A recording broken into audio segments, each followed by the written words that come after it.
During potentially dangerous weather situations, specially built receivers can be automatically activated by the signal to warn of the impending hazard. Tests of the signal and your receiver's performance are normally conducted by the National Weather Service each Wednesday between 11 a.m. and noon.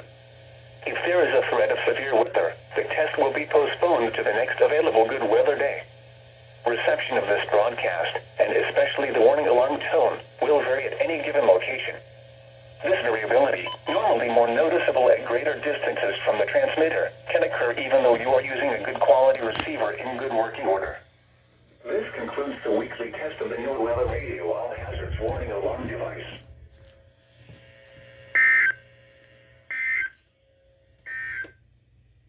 Here's your forecast for the Jackson listening area. Rest of today, mostly sunny.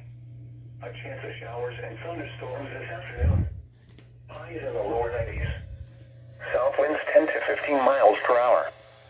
Chance of rain 30%.